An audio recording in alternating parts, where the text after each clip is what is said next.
كمثل الشيطان إذ قال للإنسان اكفر فلما كفر قال إني بريء منك إني أخاف الله رب العالمين۔ بسم اللہ الرحمن الرحیم۔ السلام علیکم ورحمۃ اللہ وبرکاتہ۔ آج کی گفتگو میں ہم بتائیں گے آپ کو کہ ایک غزوہ بنی نذیر پیش آیا تھا۔ اس کی وجہ یہ تھی کہ جس طرح ہم نے لاسٹ ایپیسوڈ میں بتایا کہ جو ہے وہ ایک صحابی رسول نے 2 ایسے لوگوں کو قتل کر دیا تھا جن کے پاس اللہ کے نبی علیہ الصلوۃ والسلام کی طرف سے امان تھی، اور ان کی دیت دینا تھی، اور دیت ایک بڑی مقدار میں تھی، اور جو اہل یہود تھے، بنی نذیر تھے، معاہدے کی روح سے ان پہ جو ہے وہ لازم تھا کہ وہ دیت میں مسلمانوں کے ساتھ شریک ہوں۔ تو اللہ کے نبی علیہ الصلوۃ والسلام اسی معاملے میں بنو نذیر کے پاس گئے، یہودیوں کے قبیلے کے پاس گئے اور ان کے مجلس میں گئے۔ تو بنو نذیر اگرچہ ان کا مسلمانوں کے ساتھ معاہدہ تھا، لیکن ہوا یہ تھا کہ جب غزوہ احد ہوا تو جو یہود تھے، مسلمانوں کو نقصان پہنچنے کے بعد ان کی جو آتش انتقام تھی وہ زیادہ بڑھ گئی تھی، اور بیر مونا اور اس کے بعد رجی کے حادثات پیش آنے کے بعد یہ اور زیادہ جو ہے وہ پھدک رہے تھے، اچھل رہے تھے۔ تو اللہ کے نبی علیہ الصلوۃ والسلام جب ان کے پاس گئے تو ان سے کہا کہ آپ لوگوں نے دیت میں ہمارے ساتھ شریک ہونا ہے۔ اللہ کے نبی علیہ الصلوۃ والسلام کے ساتھ بعض صحابہ، حضرت ابو بکر صدیق رضی اللہ عنہ، حضرت عمر فاروق رضی اللہ عنہ اور حضرت علی رضی اللہ عنہ جیسے صحابہ کرام بھی موجود تھے۔ تو کہنے لگے کہ آپ لوگ بیٹھیے، ہم آپ کے لیے جو ہے وہ دیت کا بھی انتظام کر دیتے ہیں۔ تو یہ جو ہے وہ یہ بات کہنے کے بعد اللہ کے نبی علیہ الصلوۃ والسلام کے پاس سے اٹھ کے اور بات چیت کرنے لگے۔ اس دوران میں ان پر شیطان حاوی ہو گیا، اور ان کے دل میں خیال آیا کہ کیوں نہ اللہ کے نبی علیہ الصلوۃ والسلام کا اسی موقع پہ معاذ اللہ خاتمہ کر دیا جائے۔ تو ایسے میں جو ہے وہ ان میں سے بعض افراد نے کہا کہ ہم اس طرح کرتے ہیں کہ اللہ کے نبی علیہ الصلوۃ والسلام جس دیوار کے ساتھ بیٹھے ہیں، ہم ان کے اوپر جو ہے وہ بلند جگہ سے ایک چکی کا پارٹ گرا دیتے ہیں۔ تو ایسے میں یہ بات پیش آئی کہ کون بندہ یہ کام سر انجام دے گا۔ تو ایک آدمی عمر بن جحاش اس کام کے لیے تیار ہوا۔ سلام بن مشکم یہ ایک یہودی تھا، اس نے سب کو منع کیا کہ تم لوگ یہ کام مت کرو، اللہ کے نبی علیہ الصلوۃ والسلام کو تمہاری اس حرکت کی اطلاع اللہ کی طرف سے دے دی جائے گی۔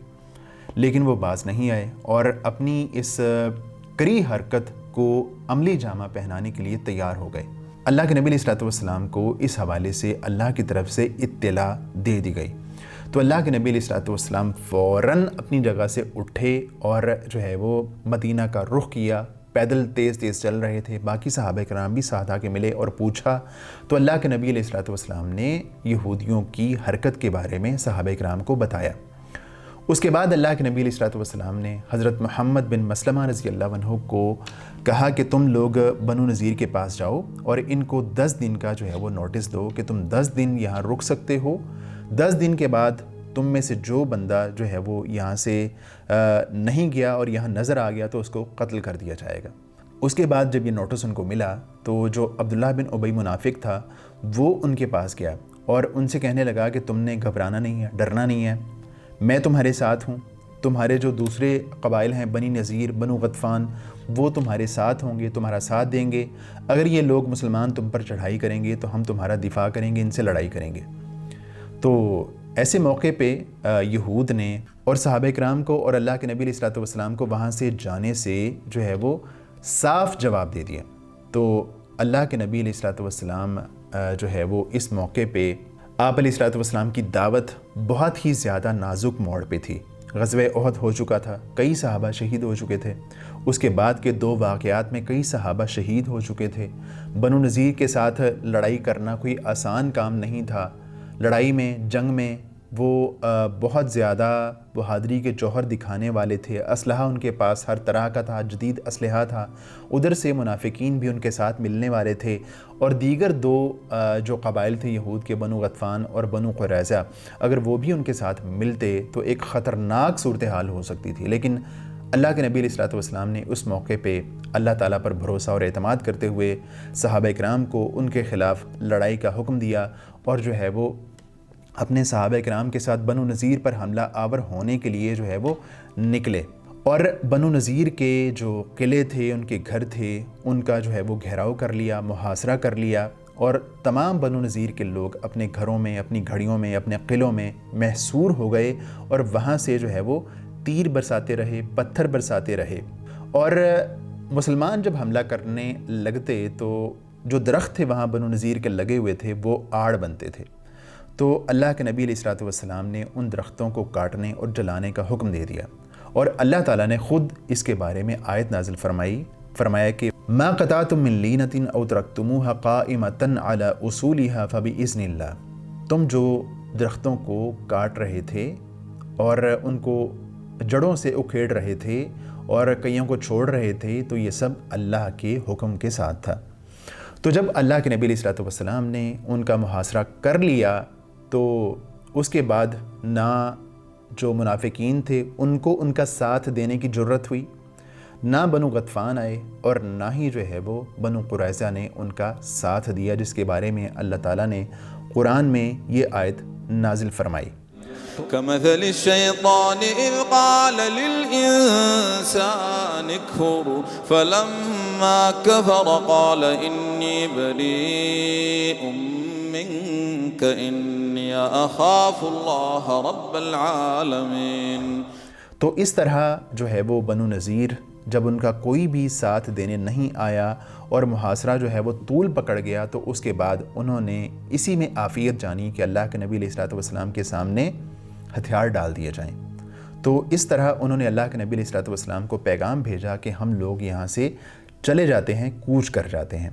تو اللہ کے نبی علیہ الصلوۃ والسلام نے ان کی جلا وطنی کی بات کو جو ہے وہ شرف قبولیت بخشا، اور ان سے کہا کہ تم لوگ جتنا سامان چاہتے ہو اپنے اونٹوں پر لاد کے لے جاؤ، سوائے اسلحے کے۔ اسلحہ تم اپنے ساتھ نہیں لے جا سکتے، اس کے علاوہ تم اپنے ساتھ جو بھی سامان لے جانا چاہو لے جا سکتے ہو۔ تو اس کے بعد جتنا ان کو ٹائم دیا گیا، جتنے دنوں کا، ان دنوں میں انہوں نے اپنا بہت سارا سامان اپنے اونٹوں پہ لادا اور جو ہے وہ وہاں سے کوچ کر گئے۔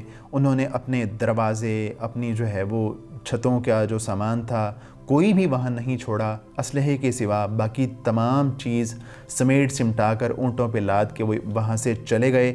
اور حیی بن اخطب جو کہ ان کا سردار تھا، وہ اور سلام بن ابی الحقیق، ان دونوں نے جو ہے وہ خیبر کا رخ کیا، اور اس کے علاوہ جو ہے وہ کچھ لوگ شام میں چلے گئے، اور اس طرح اللہ کے نبی علیہ الصلوۃ والسلام کو ایک بڑی کامیابی حاصل ہوئی۔ بہت سارا ساز و سامان، اسلحہ اللہ کے نبی علیہ الصلوۃ والسلام کو حاصل ہوا، اور چونکہ یہ مال فے تھا، اور مال فے وہ ہوتا ہے کہ جو مسلمانوں کو بغیر جنگ کیے حاصل ہوتا ہے، اور مال فے پہ جو رسول ہوتا ہے، نبی ہوتا ہے، اللہ کے نبی علیہ الصلوۃ والسلام کو پورا اختیار تھا کہ وہ اس مال فے کو جو ہے وہ کسی بھی طرح استعمال کر سکتے ہیں۔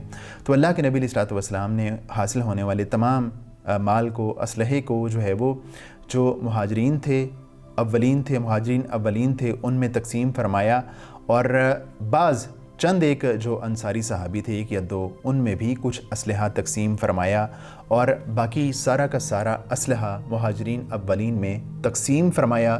اور اس طرح جو ہے وہ بنو نذیر کا قصہ ہمیشہ کے لیے مدینہ سے صاف ہو گیا، ان کا پتہ کٹ گیا، اور کچھ لوگ خیبر میں گئے، اور کچھ لوگ جو ہے وہ دیگر مختلف جگہوں پہ جا کے پھیل گئے اور وہاں رہنا شروع کر دیا۔ تو غزوہ بنی نذیر کے بعد جو ہے وہ ایک سلسلہ شروع ہوتا ہے غزوہ خندق کا۔ بڑا ہی ایک شاندار موقع ہے، شاندار جنگ ہے، مسلمانوں کے لیے ایک بڑی کامیابی ہے۔ اس کا تذکرہ، اس کا قصہ آپ کے سامنے پیش کریں گے آئندہ ایپیسوڈ میں۔ اجازت دیجیے، اللہ حافظ و ناصر۔